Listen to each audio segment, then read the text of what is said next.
Signo de aprehensión, maniobra en la cual se evalúa la inestabilidad glenohumeral y su posible luxación. Consiste en ubicar al paciente en decúbito supino, se rota el brazo externamente y se abduce aproximadamente a 90 grados. Se aplica fuerza dirigida hacia anterior desde la porción posterior de la cabeza humeral.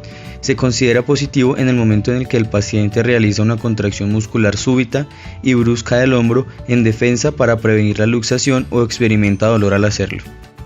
Maniobra de Hawkins-Kennedy. Se realiza para la exploración del espacio subacromial. Para realizarla, el médico se sitúa enfrente del paciente, ubicando el brazo y el codo en flexión de 90 grados. Realiza una rotación interna del hombro bajando el antebrazo. El descenso pasivo del antebrazo provoca dolor cuando existe conflicto anterosuperior o anterointerno. Maniobra de Neer. El objetivo es analizar si existe atrapamiento del espacio subacromial. Se hace una elevación pasiva del hombro en abducción, flexión y rotación interna, mientras el médico mantiene bloqueada la movilidad de la escápula. Esta maniobra se puede realizar con el paciente sentado o en bipedestación. Maniobra de Jogum. Valora el compromiso subacromial. El paciente ubicado en sedestación llevará la mano del lado explorado sobre el hombro contralateral.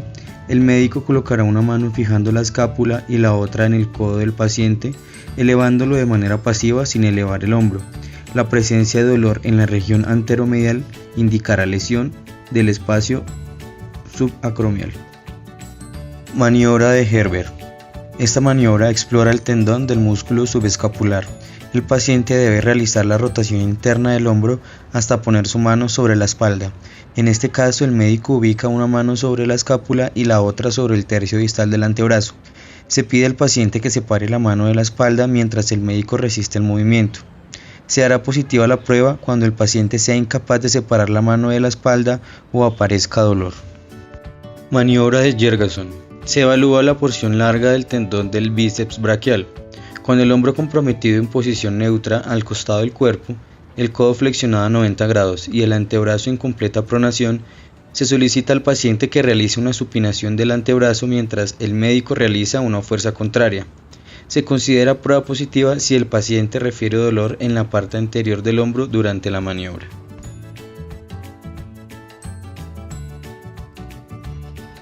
Prueba de Finkelstein. Se utiliza para valorar la tendinitis estenosante de la primera corredera de los tendones tensores.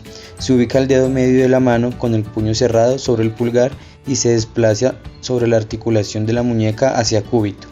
Se considera positiva la aparición del dolor o crepitación en la apófisis estiloides del radio, lo que indica una tendinitis del músculo abductor largo y extensor corto. Prueba de Fallen. Indica neuropatía del nervio mediano. Se examina el llamado signo de la mano flexionada, en el que el paciente mantiene las manos en flexión palmar durante 1 o 2 minutos. En esta posición, con el torso de las manos en contacto, se produce un aumento de la presión del túnel carpiano y la posición que adopta el torso de las manos provoca parestesias en la zona del nervio mediano. Si existe un síndrome del túnel carpiano, los síntomas empeorarán al realizar la prueba. De Tinel. Se explora el síndrome del túnel carpiano. Se considera positiva si al realizar una percusión ligera sobre el trayecto del túnel del carpo en su región volar, se producen disestesias o sensación de hormigueo, ya sea en el territorio del nervio mediano o irradiadas en sentido proximal. Prueba del flexor común superficial. Se evalúa si el tendón flexor superficial presenta alguna lesión. Para realizarla, se fijan todos los dedos de la mano en extensión, excepto el que se va a explorar. Se pide al paciente que lo flexione si puede y así se bloquea el flexor común profundo. Prueba del flexor común profundo. Se pide al paciente que realice una flexión de la articulación interfalángica distal, manteniendo en extensión la articulación metacarpofalángica e interfalángica proximal del mismo dedo. Prueba de Brunel-Littler. El paciente sentado con la articulación metacarpofalángica extendida, el médico flexiona la articulación interfalángica proximal y evalúa el grado de flexión. Luego se flexiona la articulación metacarpofalángica y se evalúa el grado de flexión de la interfalángica proximal. Esto con el fin de observar si hay rigidez muscular o capsular en el paciente. Prueba de Allen. Paciente en sedestación con miembros superiores extendidos. El médico realiza compresión sobre la arteria radial y cubital y pasado un minuto de compresión se descomprime la arteria cubital manteniendo la radial comprimida. Se indica al paciente que abra la mano recuperando el retorno rápido de la perfusión a la mano y dedos. En caso de estenosis u obstrucción, el retorno será más lento o sin uniformidad.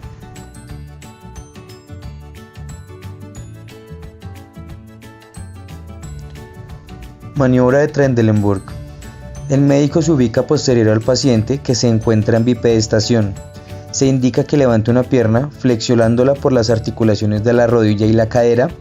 Manteniéndose solo sobre una pierna, se observa una contracción de la musculatura pélvica y trocantérica del hemicuerpo. Luego se produce una elevación de la pelvis contralateral para mantener la posición horizontal del paciente y que no se presente una desviación o malestar en la columna y en la cadera. Maniobra de Thomas.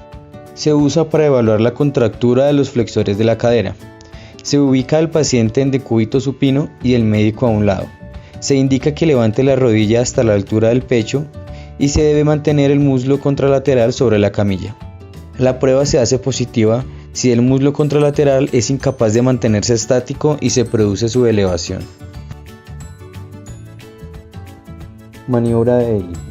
Se usa para evaluar la contractura rectofemoral. Se ubica al paciente en decúbito prono con extensión completa de los miembros inferiores.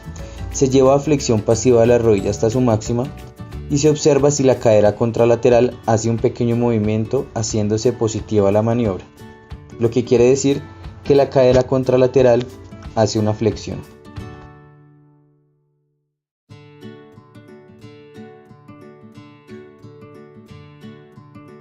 Signo del cajón anterior.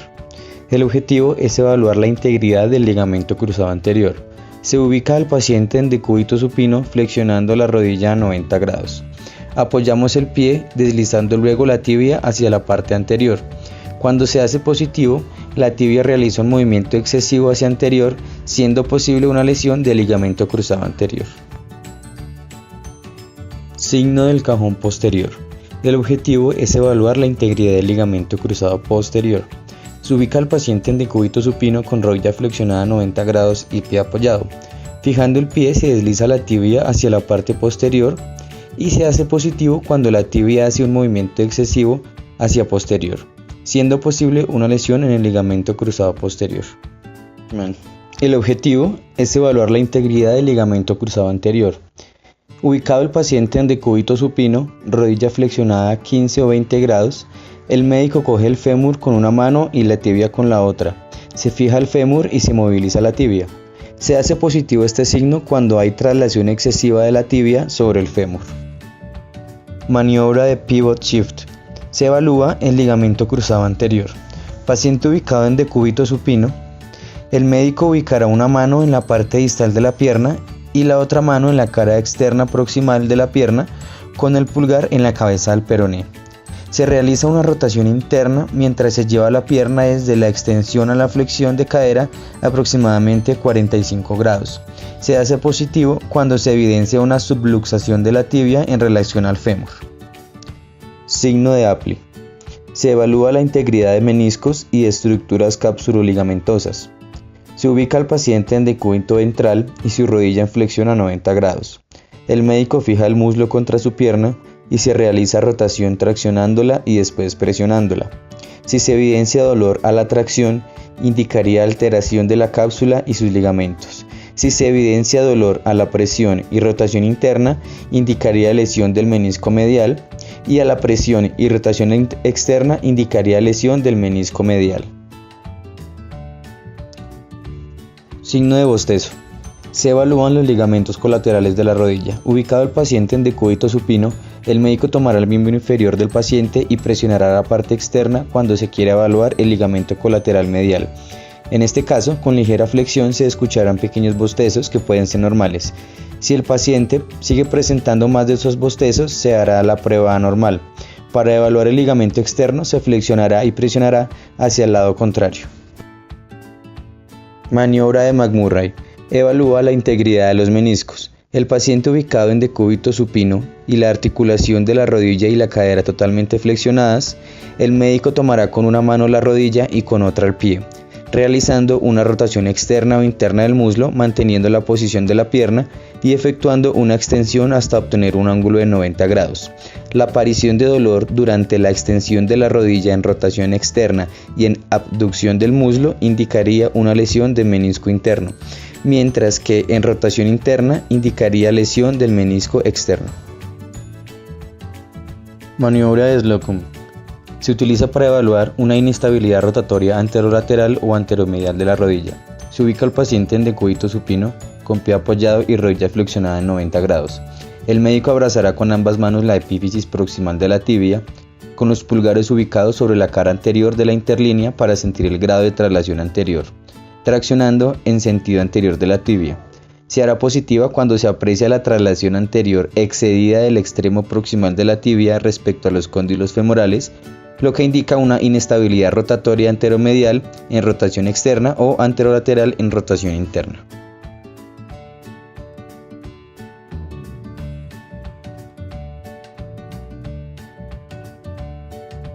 Maniobra de Thompson. Su objetivo es evaluar la integridad del tendón de Aquiles. Se ubica al paciente en posición de cúbito prono y el médico presionará la pantorrilla con ambas manos observando si hay flexión plantar. Si el tendón llegase a estar roto, el movimiento estaría disminuido o ausente.